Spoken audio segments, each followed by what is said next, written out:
എല്ലാവർക്കും നമസ്കാരം. ടാലന്റ് അക്കാഡമിയുടെ പുതിയൊരു സെക്ഷനിലേക്ക് ഏവർക്കും സ്വാഗതം.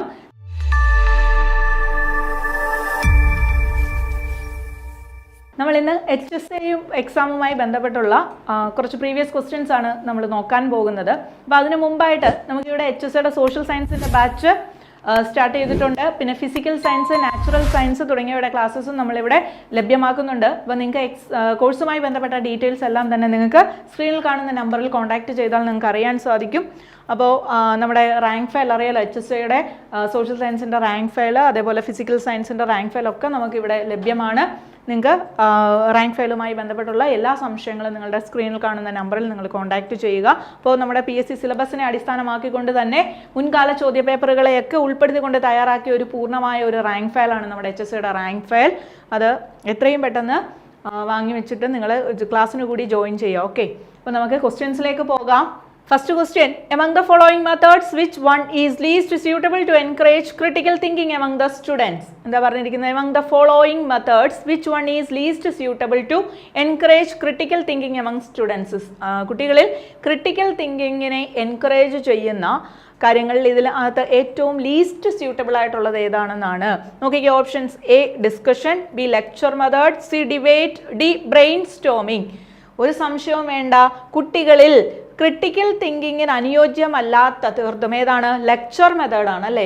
ഓപ്ഷൻ ബി ആണ് answer, lecture method. Okay, next question, mental activity through which we transform available information in order to reach a conclusion is called. എന്താ പറഞ്ഞിരിക്കുന്നത്? Mental activity through which we transform available information in order to reach a conclusion. നമ്മൾക്ക് ലഭ്യമായിരിക്കുന്ന വിവരങ്ങൾ വെച്ചുകൊണ്ട് നമ്മളൊരു കൺക്ലൂഷനിലേക്ക് എത്തിച്ചേരുന്നതിനെ വിളിക്കുന്ന പേരെന്താ മക്കളെ?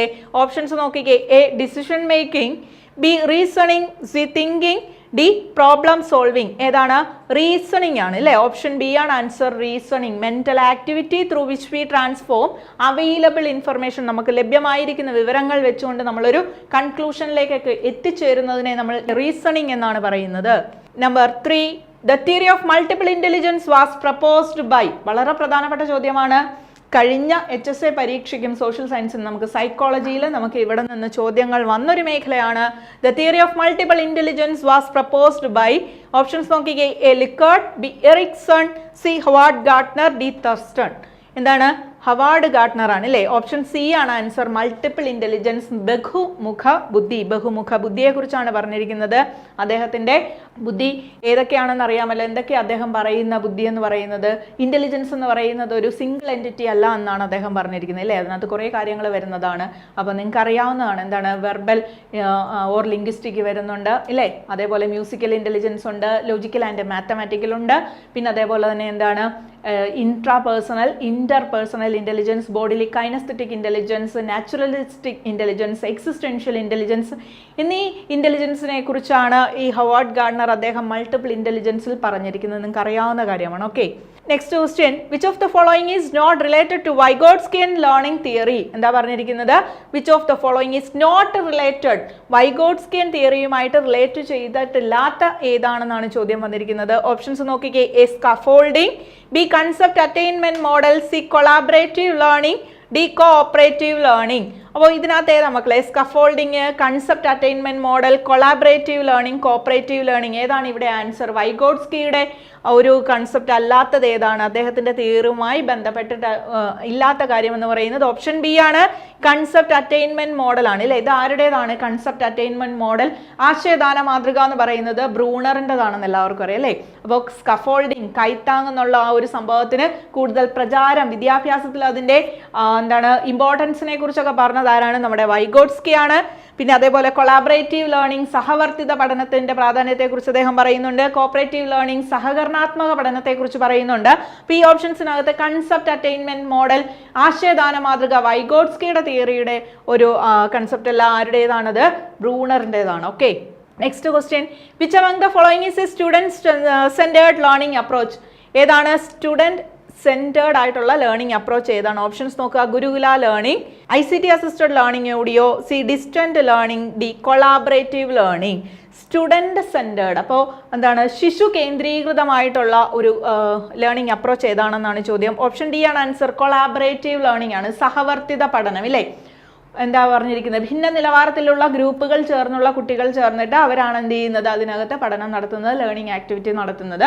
അപ്പോൾ എന്താണ്, സ്വയം പഠിക്കുകയും കുട്ടികൾ എന്ത് ചെയ്യുന്നു, മറ്റുള്ളവരുടെ പഠനത്തെ ത്വരിതപ്പെടുത്തി അല്ലെങ്കിൽ അതിനെ സഹായിക്കുകയും ചെയ്യുന്ന ഒരു പഠന രീതിയാണ് കൊളാബറേറ്റീവ് ലേണിംഗ് എന്ന് പറയുന്നത്. അവിടെ സ്വയം പഠിക്കുന്നു, കുട്ടി എന്ത് ചെയ്യാണ്, സ്വയം പഠിക്കുകയാണ് ചെയ്യുന്നത്. അപ്പോൾ കൊളാബറേറ്റീവ് ലേണിംഗ് ആണ് ഇവിടുത്തെ ആൻസർ എന്ന് പറയുന്നത്. Next question, a note by a teacher which reveals certain incidents in the life of a student. ഏതാണ്, a note by a teacher which reveals certain incidents in the life of a student. Options നോക്കിക്കേ, A cumulative record, B anecdotal record, C rating scale, D checklist. നമുക്കിത് എല്ലാം എന്താണ്, നമ്മൾ B Ed കഴിഞ്ഞാൽ അല്ലെങ്കിൽ T T C കഴിഞ്ഞാൽ എല്ലാവർക്കും അറിയാവുന്ന ഒരു ചോദ്യമാണിത് അല്ലേ. A note by a teacher which reveals certain incidents in the life of a student. ഒരു കുട്ടിയുടെ പഠന കാലയളവിൽ അവൻ്റെ ജീവിതത്തിലെ എല്ലാ കാര്യങ്ങളും അല്ലെങ്കിൽ ചില ഇൻസിഡൻസ് എല്ലാം എന്ത് ചെയ്യുന്നത്, ടീച്ചർ റെക്കോർഡ് ചെയ്യുന്നത് എങ്ങനെയാണ് അറിയപ്പെടുന്നത്, അനക്ഡോട്ടൽ റെക്കോർഡ് എന്നാണ് അല്ലേ. ഓപ്ഷൻ ബി ആണ് answer, anecdotal record. Next question, simultaneous focusing on two separate activities is otherwise known as. simultaneous focusing, ഒരേ സമയം ശ്രദ്ധിക്കുന്നു അല്ലെ ശ്രദ്ധ കേന്ദ്രീകരിക്കുന്നു എന്നിലേക്ക് രണ്ട് സെപ്പറേറ്റ് ആയിട്ടുള്ള വ്യത്യസ്ത ആക്ടിവിറ്റികളിൽ ഒരേ സമയം ശ്രദ്ധ കേന്ദ്രീകരിക്കുന്നതിനെ എങ്ങനെയാണ് അറിയപ്പെടുക? ഓപ്ഷൻസ് നോക്കാം.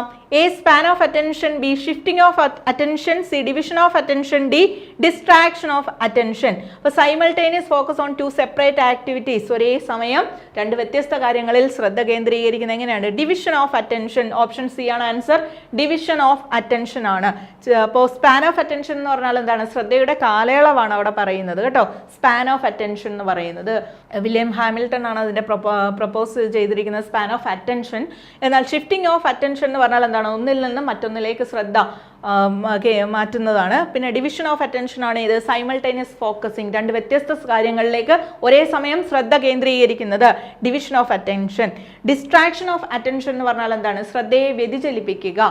എന്തെങ്കിലും ഒരു കാര്യത്തിൽ നമ്മൾ ഫോക്കസ് ചെയ്തിരിക്കുന്നതിൽ നിന്ന് നമ്മുടെ എന്താണ്, ശ്രദ്ധയെ വ്യതിചലിപ്പിക്കുക, അതാണ് ഡിസ്ട്രാക്ഷൻ. അങ്ങനെ വ്യതിചലിപ്പിക്കുന്ന വസ്തുക്കളെ നമ്മൾ ഡിസ്ട്രാക്ടേഴ്സ് എന്ന് പറയാറുണ്ട് അല്ലേ, ഡിസ്ട്രാക്ടേഴ്സ്. ഓക്കെ, അപ്പോൾ ഇവിടുത്തെ ആൻസർ എന്ന് പറയുന്നത് division of attention. Next question, the purpose of formative valuation is.